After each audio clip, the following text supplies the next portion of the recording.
Hello and welcome to another episode of The Losers Win Again, and finally we are here for week 1 Draftkings fantasy football.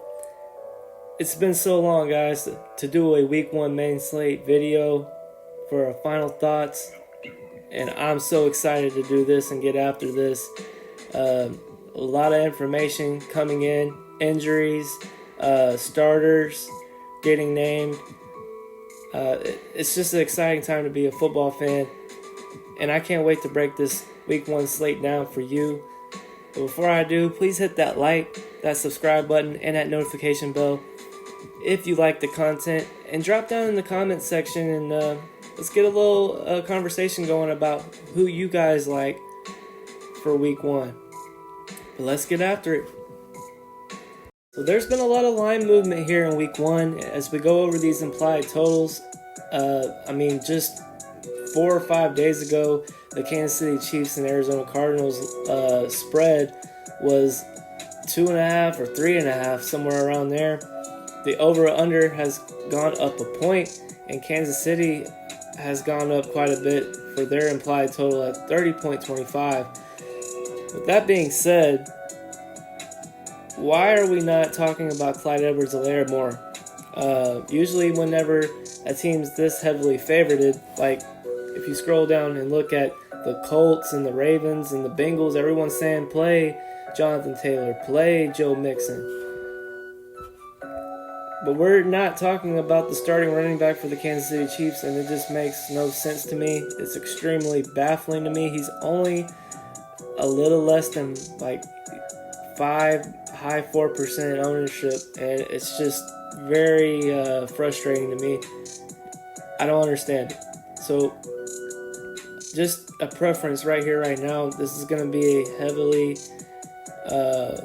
favored Clyde Edwards-Helaire show, just because it's just hard to believe he's not more popular going into the slate.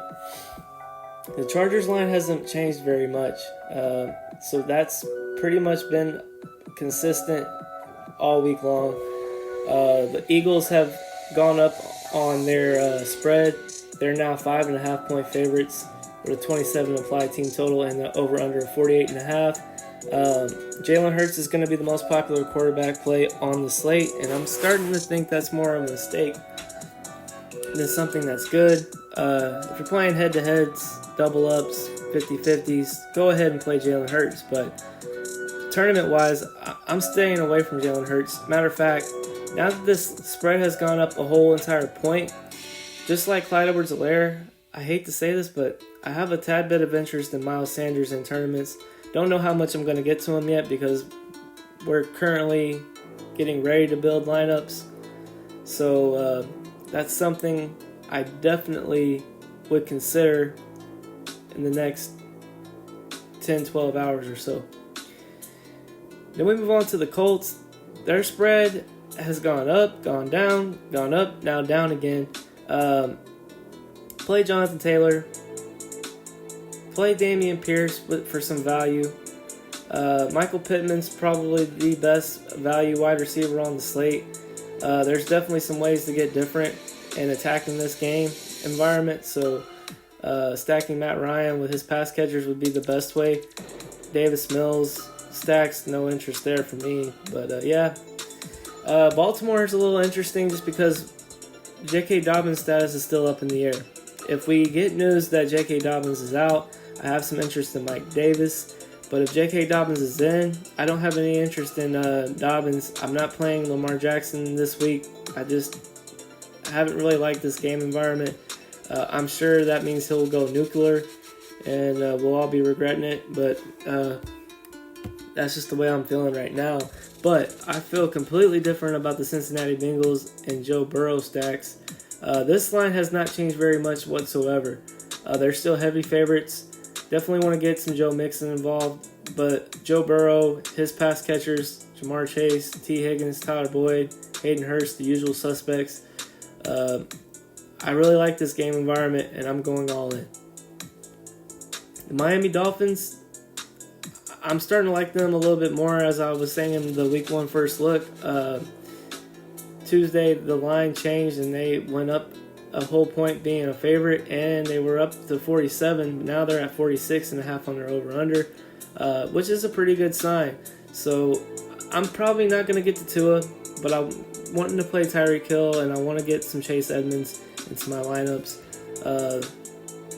Tennessee Titans, they look to be very interesting just due to the fact that Derrick Henry's not being talked about enough. Don't know if I'll get to Derrick Henry, but for sure want to get some of the Giants wide receivers involved. We've talked about Wan'Dale Robinson. We've talked about Kadarius Toney. Sterling Shepard has returned. Kenny Golladay is still there. So there's definitely some interesting GPP options that we'll get into here in a little bit. The Saints are still pretty heavy favorites on the Atlanta Falcons. Alvin Kamara is only 12% owned, and I think that's just not high enough. So that's definitely something that we need to consider when we're getting ready to roster teams. So, as I was saying, that's just something that we can't ignore.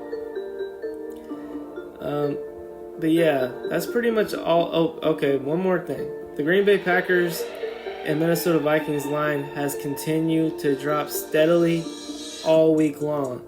2 weeks ago, this line was at 48 or 49. Now it's all the way down to 46.5 over under. The Packers implied total is only 24. The Vikings implied total is 22.5. I'm starting to think this is a game that we just need to stay away from. But there's definitely some interesting GPP plays that we need to talk about as we get further along. But yeah, those are the main ones that I wanted to mention. Just some eye-popping things. This is something that you need to do probably 3 to 5 times a week, and probably 2 or 3 times the day of the main slate, because you need to see if line movements have changed. Injuries happen, line movements have changed for about 4 or 5 teams, and it's heavily impacted how I want to attack this slate, and I think that's an important strategy everyone needs to know. Now we're moving on to the injury designations. Zach Ertz still questionable with a knee injury. If he's out, Trey McBride becomes a great punt play at tight end. Arizona Cardinals wide receiver Rondale Moore has been ruled out with a hamstring injury. AJ Green, Greg Dortch, Andy Isabella are the key names you need to watch out for there. But me personally, I'm not going to try to roster Greg Dortch or Andy Isabella. I'm just going to stick with AJ Green, Marquise Brown, and hopefully Zach Ertz if he's healthy. This is the way I want to go about it. The Atlanta Falcons wide receiver Drake London, the rookie, he's still questionable with a knee injury. J.K. Dobbins still questionable with a knee injury. If he misses, Mike Davis could become one of the best value plays at the running back position. Velus Jones for the Chicago Bears is doubtful with a hamstring. Byron Pringle should be the main beneficiary there. Alan Lazard, the Green Bay Packers wide receiver, is doubtful with an ankle injury. Randall Cobb and Romeo Doubs look to be the main beneficiaries for that. And my best advice on the Packers wide receivers core this week is to play a little bit of all of them. If you're playing multiple lineups, if you're playing 20, 50, 100, 150, play multiple Packers. Don't just stick to one, because it's not going to be as clear-cut as everybody thinks. Chargers tight end Donald Parham is doubtful with a knee injury. Gerald Everett looks to be a very good tight end because they don't have anyone behind him. I'm sure they brought up somebody from the practice squad, but it hasn't been reported yet. And I just think he's going to be on the field probably the whole entire game when the offense is out there. So that's a great sign for Gerald Everett. I think he's going to have a huge day tomorrow.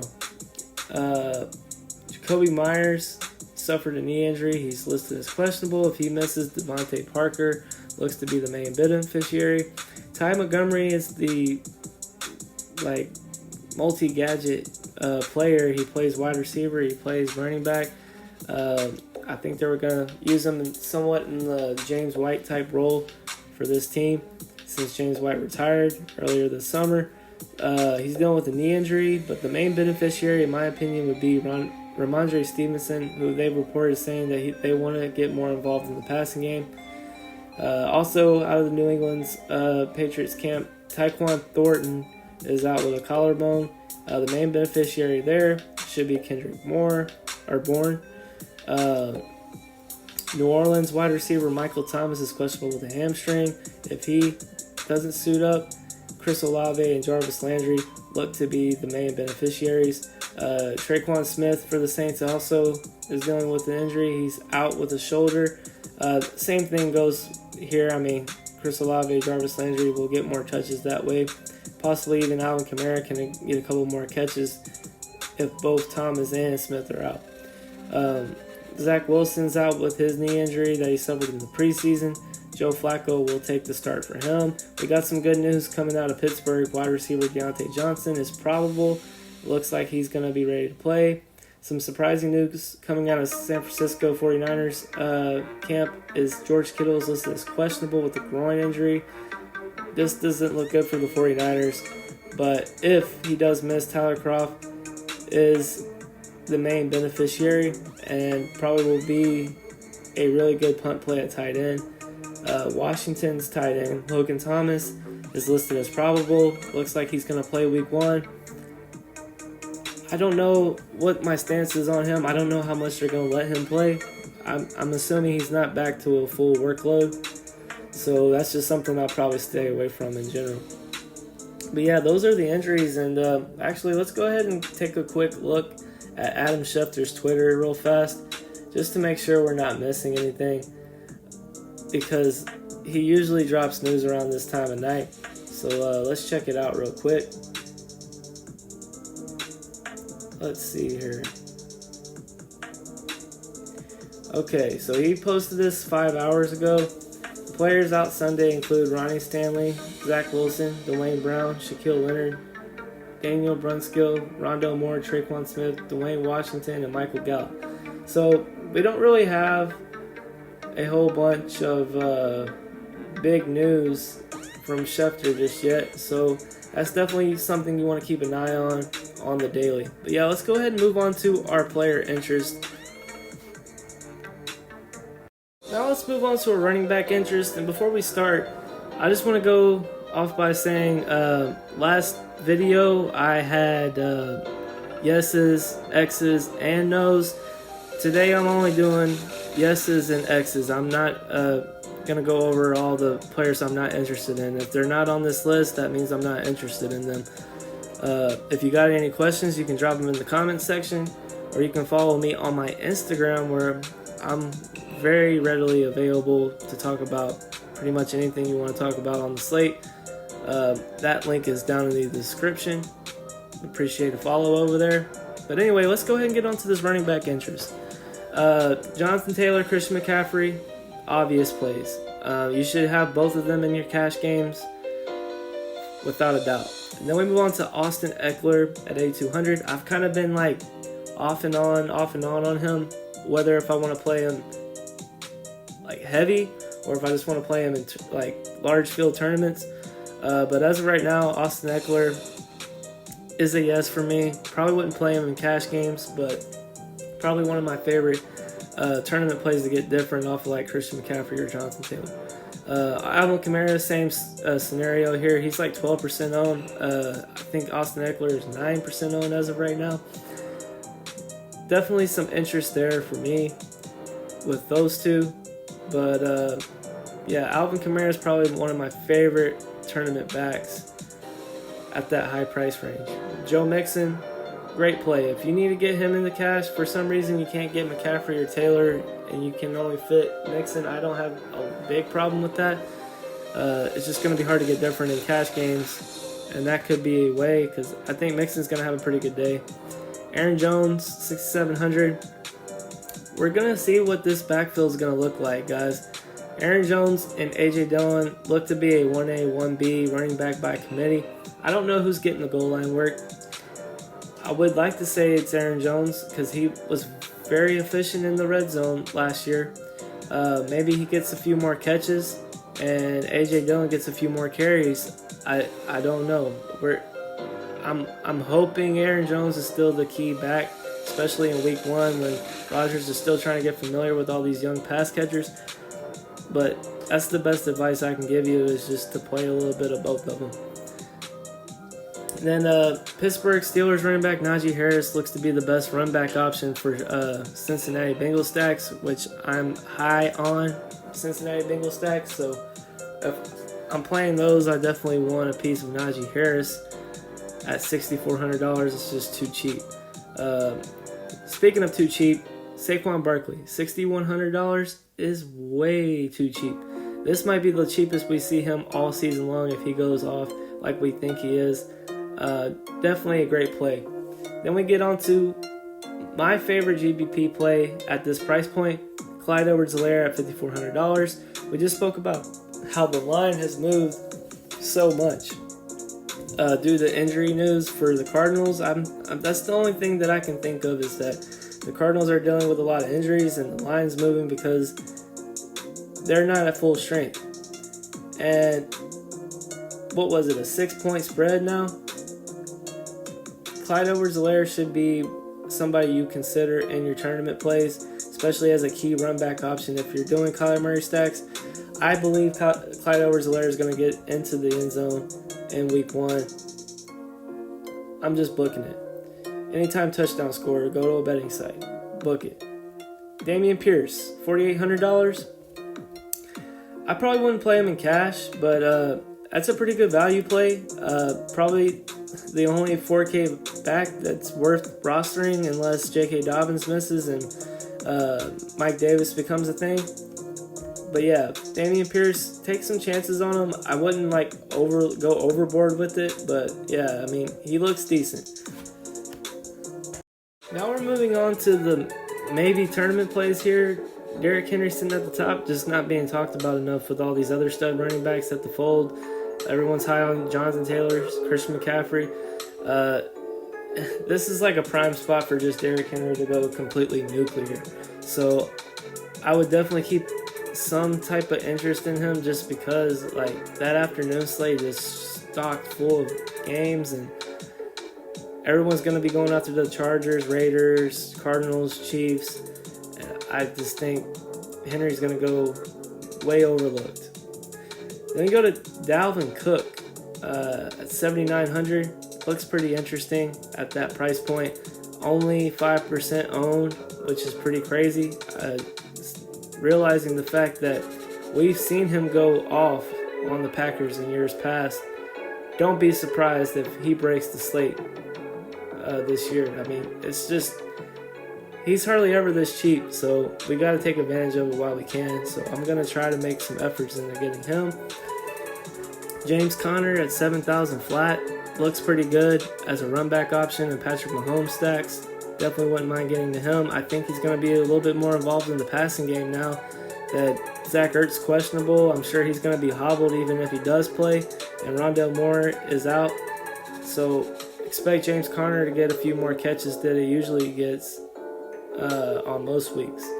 DeAndre Swift, I just haven't been able to get to him in recent roster constructions. I don't think I'm going to be playing a lot of Jalen Hurts stacks to begin with.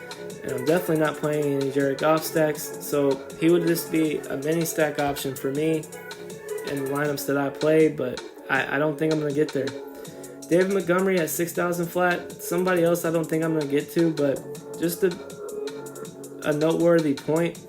David Montgomery is probably the only healthy back on that team. I mean, I know Khalil Herbert's going to play. He's going to suit up. But I think David Montgomery's the closest thing to 100% in that backfield. And he's definitely somebody that you consider rostering in week one. But I don't think I'm going to get there. I don't think I'm going to get to Antonio Gibson either. There's going to be some cheaper options that we're going to talk about here in a minute. Like Clyde Edwards-Helaire, who we discussed in the Yes segment. I don't think I'm going to get to Antonio Gibson because I'd rather play Clyde Edwards-Helaire. I'd even rather play Travis Etienne at that price point. Antonio Gibson doesn't catch a lot of balls. Travis Etienne does. Clyde Edwards can catch balls as well. Miles Sanders. Look, I've been burned by Miles Sanders for the last 2 seasons. Best Ball, Draftkings, you name it. It's happened to me. And I don't feel good about giving this advice. Please don't unfollow me. Please don't thumbs down this video. But Miles Sanders could be a very interesting play, just due to the fact everyone's going to be on Jalen Hurts and A.J. Brown and Dallas Goedert. Maybe a little bit of Devontae Smith, but I think him and Miles Sanders are around the same ownership at this point. But keep in mind, like, can you see a scenario where both of them can do good? Could you see a scenario where maybe Jalen Hurts throws a 50-yard bomb to A.J. Brown and he trips right in front of the 1-yard line, just barely didn't make it to the end zone? And could you see Miles Sanders running one in? I can. I'm not saying I'm super excited about it or anything, but it's just kind of hard to ignore. I'm going to be playing some Miles Sanders in week 1. Pray for me. I don't advise everyone to do this. Just do it at your own risk. A.J. Dillon, we discussed Aaron Jones earlier. Somewhat interested in him. Don't know how much I'm going to get, but I'll be down rostering him a little bit. I think he's going to be the red zone guy, just my opinion as of right now. Miami running back Chase Edmonds looks to be pretty interesting to me. Like I was saying before, that line has moved up a whole point, and the over-under has gone up like a whole 3 points in the last week. So that's definitely something I'm going to be interested in. And I got running back Mike Davis here at the bottom. If J.K. Dobbins misses, I do have interest in Mike Davis. But if J.K. Dobbins is suited up, I don't have any interest in Dobbins or Mike Davis. Just a food for thought. But yeah, he's still listed as questionable. There hasn't really been any news talking about Dobbins today. I'm sure we'll get that early Sunday morning, so just keep paying attention to that. Before we move on to the quarterback position, just go ahead and drop a comment down in the comment sections. Who's your favorite running back for week 1 and why? Who do you don't like? Will you play Miles Sanders? Just kind of let me know in the comment section what you think. But yeah, we're moving on to the quarterbacks here. And not much has changed for me throughout the week. I pretty much like the same quarterbacks all week long. Patrick Mahomes at the top looks awesome. Lamar Jackson, I would only advise you to play him in cash games just due to that floor of him only maybe getting like 25 to 30 pass attempts. Maybe not even that. He might only throw the ball like maybe 22 times. Just not very big on that. And like his pass catching options are very like frail. Like all you really have is Mark Andrews and Rashad Bateman that we really know about their roles. And then you got like guys like Devin Duvernay and James Prochet that just aren't proven guys. And then Demarcus Robinson's only been with the team for like a week and a half. So he's definitely still getting familiar with the playbook. I'm really curious to see what Lamar Jackson looks like with this team tomorrow. I'm definitely going to be paying attention to who's getting targeted and who's getting catches. But as of right now, I mean, it's just too stale for me to like say, okay, I'm just going to play Rashad Bateman and Mark Andrews with Lamar Jackson and hope for the best. It's too basic. And we move on to Kyler Murray, who's just dealing with a lot of problems. Like Rondale Moore is out, Zach Ertz is injured, J.J. Watt might not play. It's gonna be tough for the Cardinals tomorrow. I think they're gonna make this game a lot closer than what Vegas thinks. That line has dropped for them. Now they're 6-point underdogs. But just keep an eye on Kyler Murray. I expect him to probably get a lot of garbage time points. I think Chiefs will probably get out early. And Kyler's going to drop a few bombs late in the game and get those garbage time points that we all love in fantasy football. Dak Prescott won my league for me a couple years ago just off of garbage time points. Jalen Hurts, most popular quarterback play and all of the quarterbacks.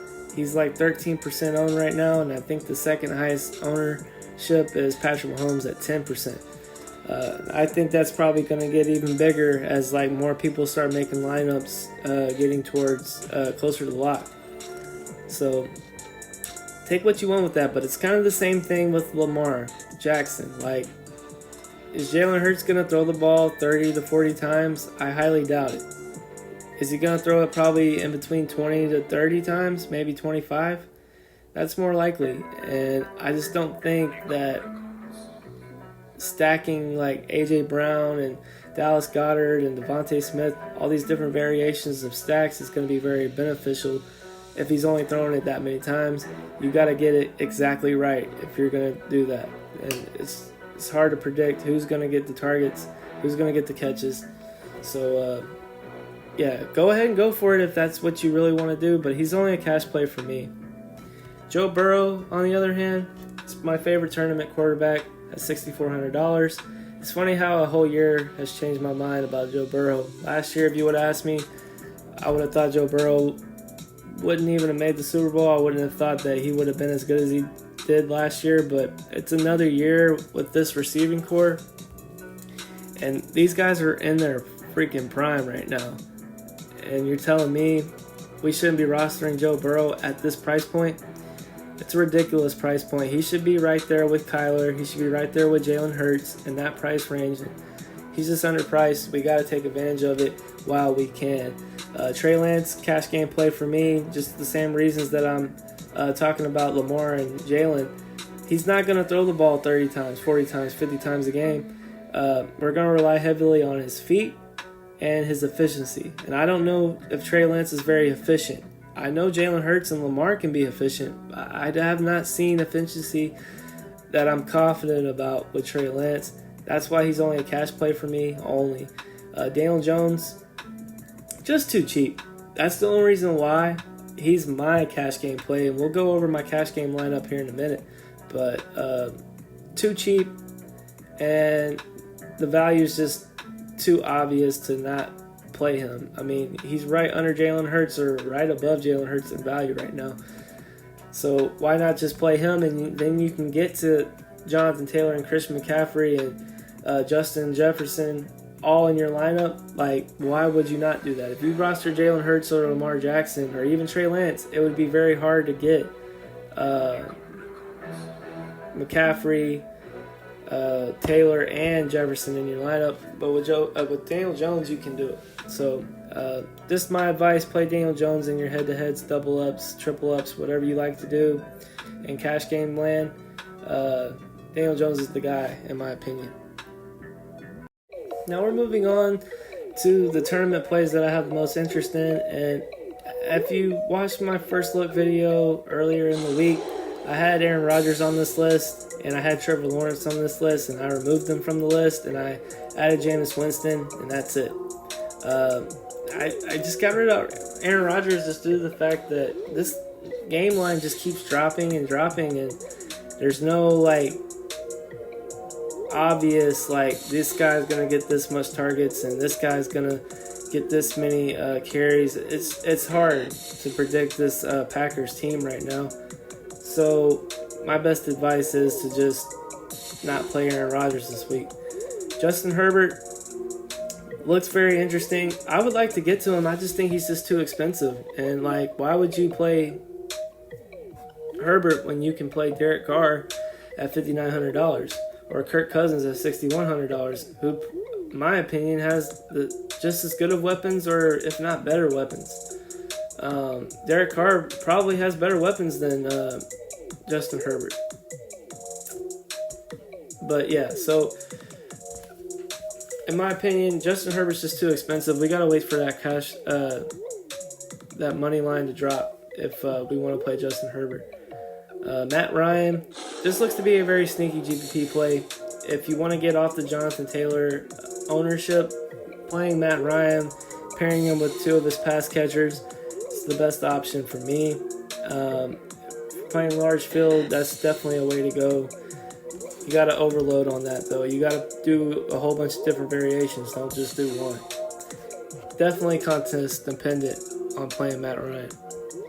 Jameis Winston, on the other hand, look, if you have the cash available, and I'll even put Mr. Trubisky in this category. If you don't like Daniel Jones for some reason, and you think Jameis Winston is just a better obvious play, go ahead and roster Jameis Winston if you have the cash available in your head-to-heads, or even Mr. Trubisky. I don't mind either one of these guys in cash games. I think they kind of got a similar projection and floor and ceiling as Daniel Jones, and I would not mind seeing a Jameis Winston cash game lineup or a Mitch Trubisky lineup. I definitely want to get involved in them in tournaments. I'm a little hesitant on Jameis Winston, though. We got to wait for the Michael Thomas news. But Mitch Trubisky's in a really good spot.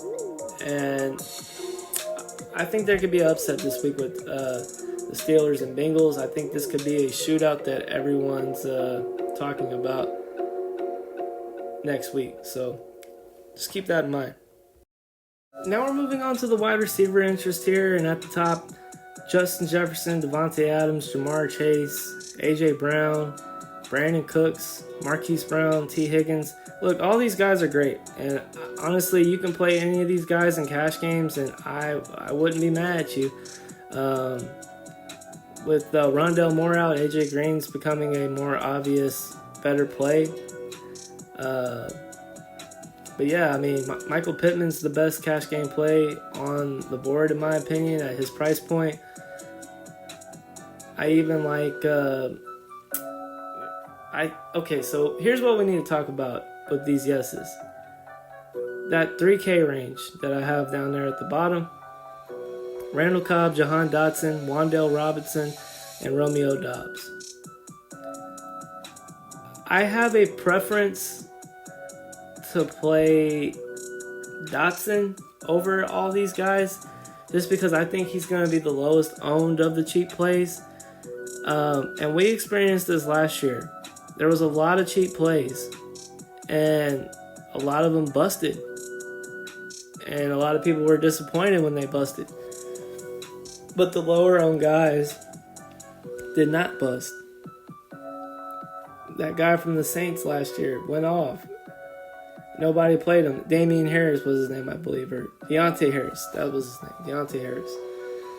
Nobody played him, and, well, I played him, but a lot of people didn't play him. It was like 1% owned in my contest. But yeah, I think Dotson out of all the 3K plays will be the lowest owned. I wouldn't even be mad at you for playing Randall Cobb in the cash game lineup. I really think Aaron Rodgers is going to make it a point to get to the veteran leaders on this team like Sammy Watkins and Randall Cobb. But yeah, at that price point, you got to say YOLO a little bit. And I mean, Romeo Doubs is going to be fine. Wan'Dale Robinson will be fine. I just don't think they're going to make the type of noise everyone thinks they are. It's just a weird feeling that I've got. But yeah, I would definitely take Cobb or Dotson over Robinson or Dobbs, in my opinion. Now we're moving on to the GPP play interest that I have. This list has gotten a little bit shorter since I've started making this interest list early in the week this week. Let's go ahead and start up at the top here. Deebo Samuel, really low owned. I think that's a mistake. I think that's something that people need to exploit, especially because nobody's really playing the early slate. Like, a lot of the people are having a lot of interest in the late slate, so that's definitely something to consider when you're making rosters. Even if you want to stack the late slate with a quarterback from there, try to get one of these guys from the early slate into your lineup, even though that, like, they might not have a high scoring environment, but they're going to produce. So keep that in mind. Keenan Allen, great play. Tyreek Hill looks to be like he's going to be a great play. Mike Williams, his projection has gone up a bit. I'm pretty excited about that. I'm having some hesitant thoughts about Terry McLaurin at that price point. $6,500 seems a little too expensive to me.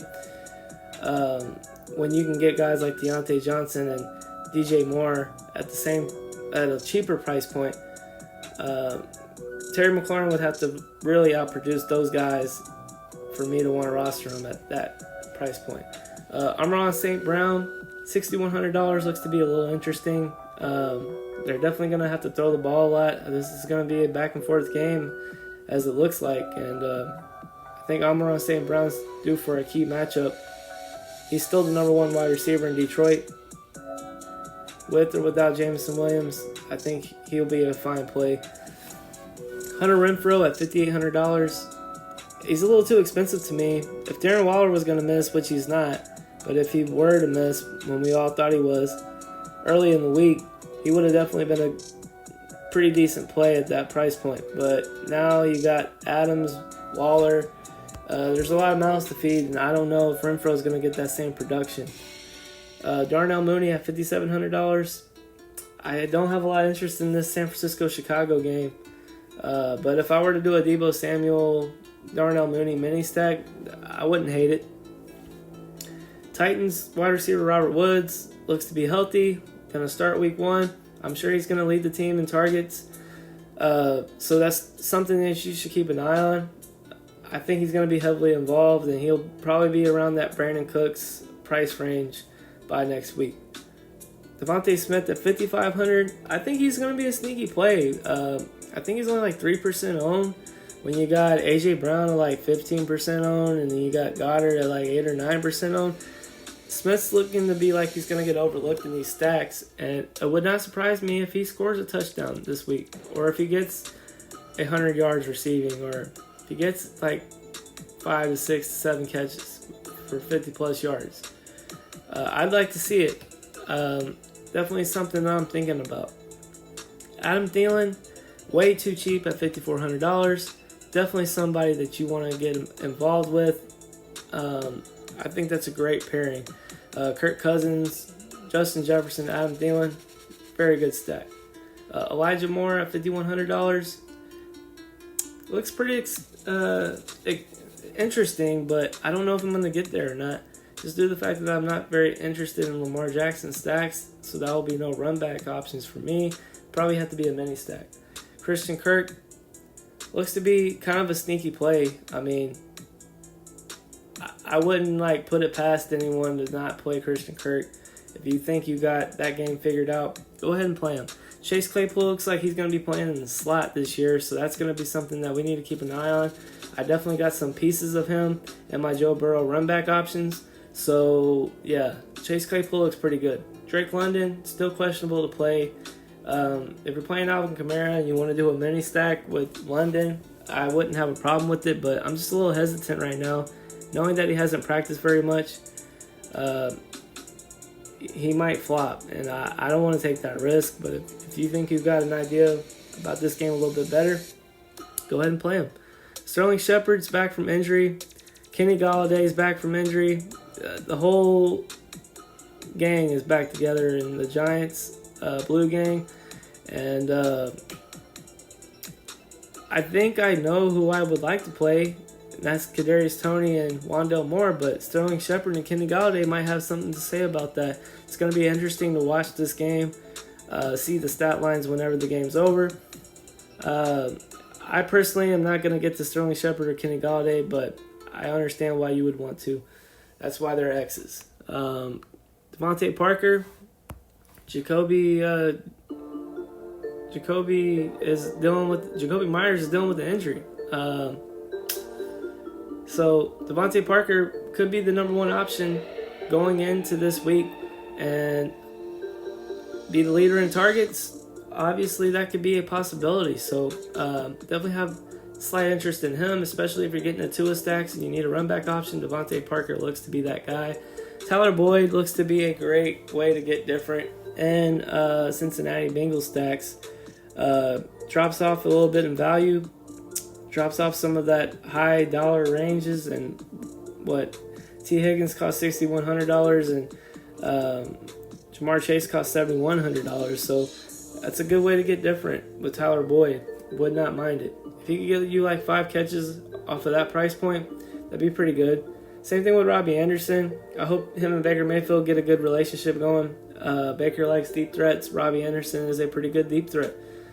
DJ Chark looks to resurrect his career in Detroit. After just signing a 1-year deal, he's on a prove-it deal. And I've heard pretty good things about him and Goff in training camp. So maybe they got some experience and some chemistry that we don't know about, but we're about to find out about. And I would like to get to some of him, but I don't know if I will or not. Marquez Valdez-Scantling and McCole Hardman. Pairing them together because it's really like 1A, 1B. I could definitely see Valdez-Scantling getting more involved in the deep passing game. Patrick Mahomes likes to throw those bombs. So Scantling looks to be Probably my favorite out of him and McCole. I didn't really want to play McCole Hardman all week long, but I started realizing that, look, Sky Moore's a rookie. I don't know how much they're going to use him in this first week. I'm pretty much off all the rookies that were drafted in the last year's draft. So, yeah, I'm playing McCole Hardman. I hope that's the right decision. Now I move on to Chris Olave at $4,500.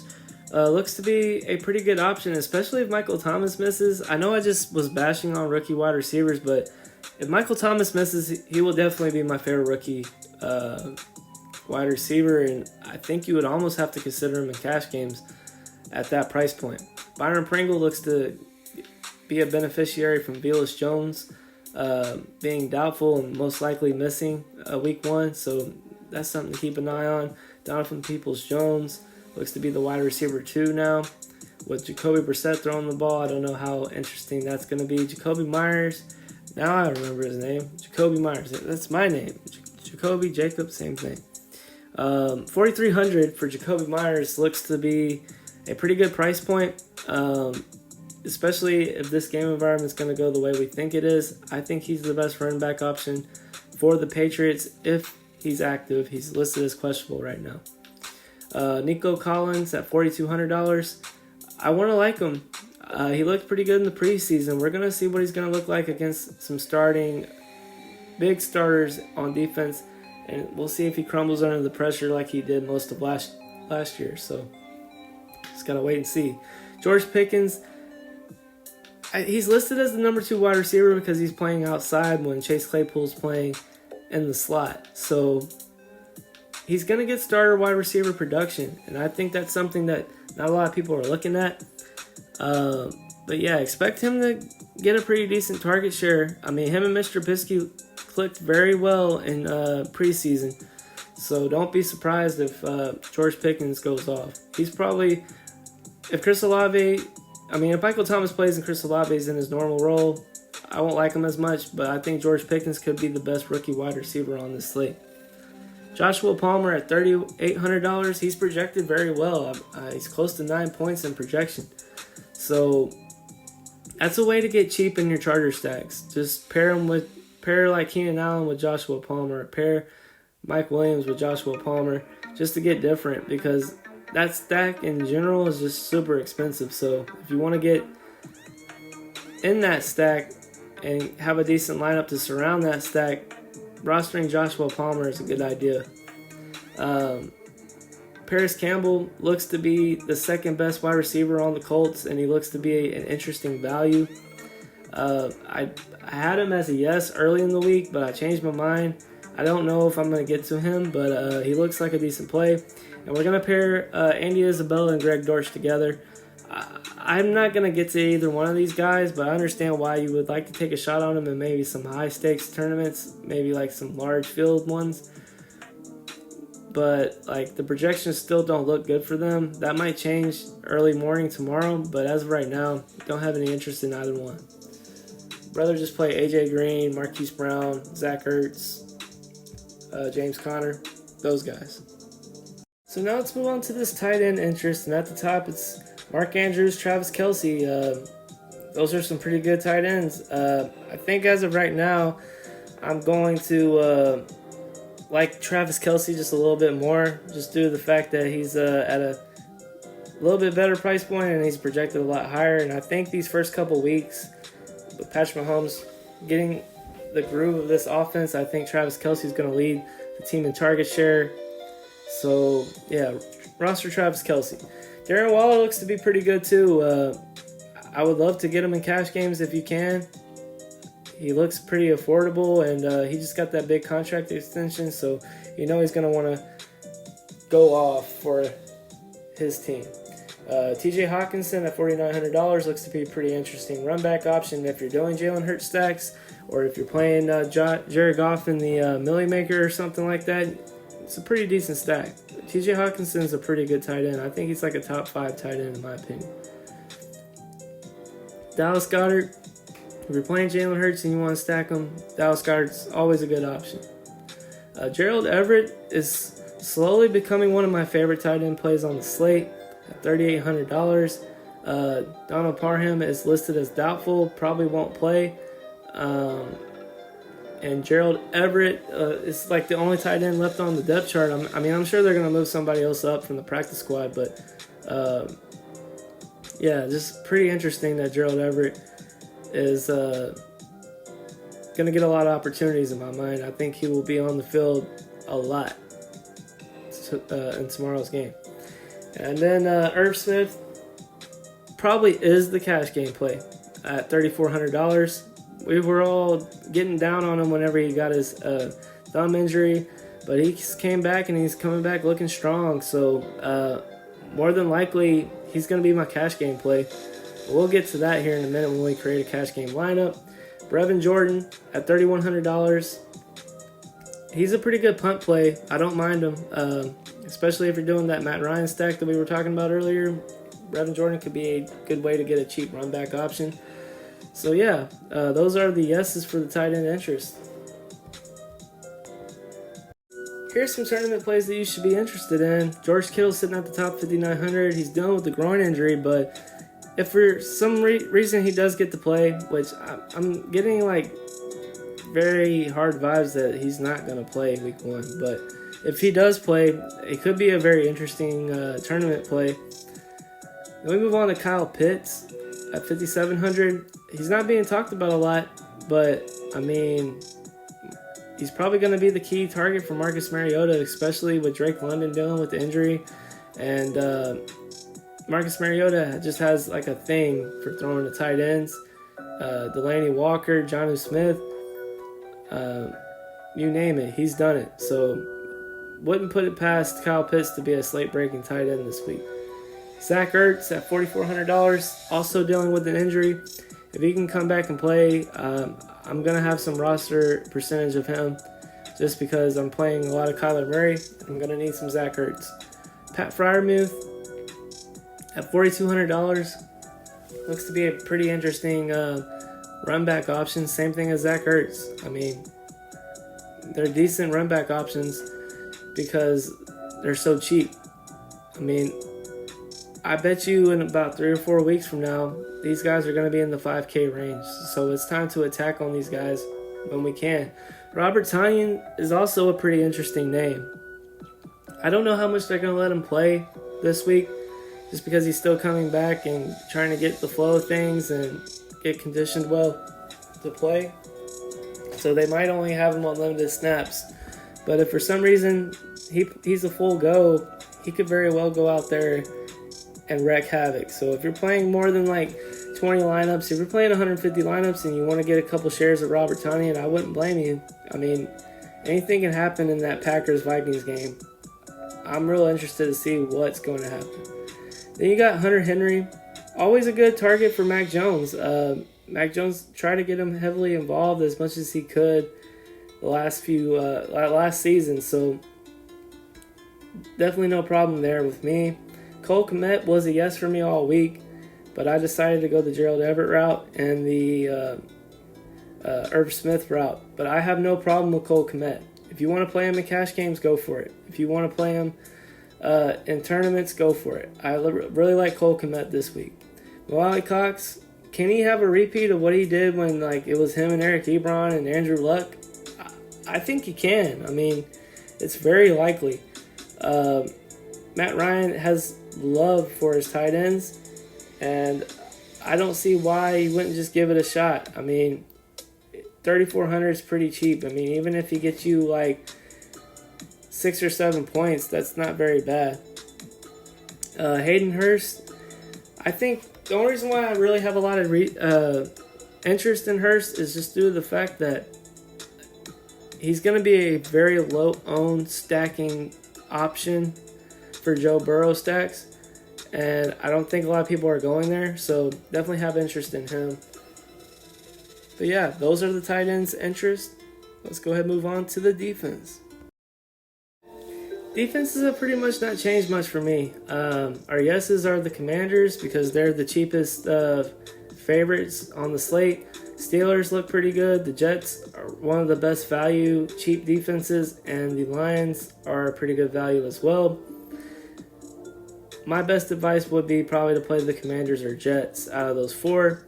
Then we got the Dolphins, Giants, and Bears. All three of those teams look pretty decent, so I wouldn't mind taking some shots at them in GPPs.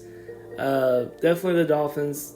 Giants, Bears, I'm a little iffy on, but I would not mind playing any of those teams. So, yeah, and then we got our nose over there. You can take a look at that yourself. Yeah, those are my main interests in defense. Here's our top stacks update. I'm basically just going to go over ownership here. This is like total, like with all four players, their ownership combined.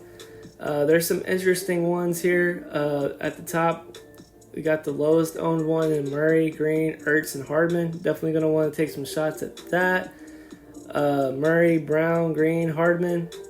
I got a lot of Hardman now. I can't believe that I'm saying that because early in the week, I had no interest whatsoever in Hardman, and now he's the next new guy. So it's pretty interesting. Then you got Murray, Green, Ertz, Juju. I think I'm really going to like that one.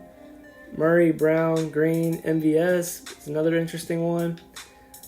Yeah, I mean, you can just look at the list yourself. Those are my Arizona Cardinals interest. So I'm playing 3 quarterbacks in tournaments this week. And it's Murray, Burrow, and Mahomes. I think the Burrow stacks are going to be my primary stacks. Murray's Arizona Cardinals are going to be my secondary stacks, and Mahomes will be my third stack that I put the most money in. So those are it, man. I mean, take what you want with this, but those are the stacks that I'm using in my tournaments. And if you like it, go ahead and take a look at it yourself. Here we go, the moment you all been waiting for, our final look cash game lineup. Here's the final thoughts. And not much has changed here. We got Daniel Jones, Jonathan Taylor, Christian McCaffrey, Romeo Doubs, Michael Pittman, Deontay Johnson, Irv Smith, Jamar Chase, and the Lions defense. This hits you up for a 132.9 projection, a 78.7 floor, and a 169 point ceiling. I feel really good about this cash game lineup. I'm going to lock it up in about 50 head-to-heads and see what I do. And when we come back Monday with our results video, I'll let you know how it goes. But what do you guys think? What are you thinking about doing in your cash game lineups? Go ahead and drop in the comment section. Tell me if you like this lineup. Hit that like, hit that subscribe as well. Now we're moving on to our final thoughts GPP lineup. And we got Kyler Murray at quarterback. He's 8% owned right now with a 23.03 projection. Austin Eckler at 18.65 projection with being 9% owned. AJ Dillon at a 10.85 projection with being 3% owned. Marquise Brown 16.33 fantasy points projection at 16% ownership. McCole Hardman at 9.72% ownership. AJ Green 11.89, 3% ownership. Irv Smith at 8.4 at 9% ownership. Devontae Adams at a 19.4 projection, 13% owned. And the Jets defense is at a 6.3 projection with 6% owned. The ceiling on this is 185.18. The floor is 61.73. The projected total is 123.45. And the total ownership is 69%. So yeah, that's my first look final look GPP lineup. I hope you guys like it. Drop in the comment section and let me know what you think. Well, there you have it, folks. Our first week final thoughts video is in the books, but we're not done just yet, guys. We got a couple more hours to really hit hard on the research, keep up to date on the injury news. Watch out for any kind of breaking news before the slate locks. But thanks for watching. If you enjoyed this content, hit that like, hit that subscribe, and that notification bell to get more content just like this. My Patreon provides these sheets we've discussed today and much more for a $5 a month fee. Drop down in the comments to ask me about it. Subscribe to my social media outlets for updates until the slate locks. But other than that, guys, I'm so psyched for football. I hope you guys are as well. good luck to you in your lineups, and hopefully we all cash. And we'll see you on the next one here at the Losers Win Again Fantasy Football Channel. I'm your host, Jacob Brown. Thanks for watching.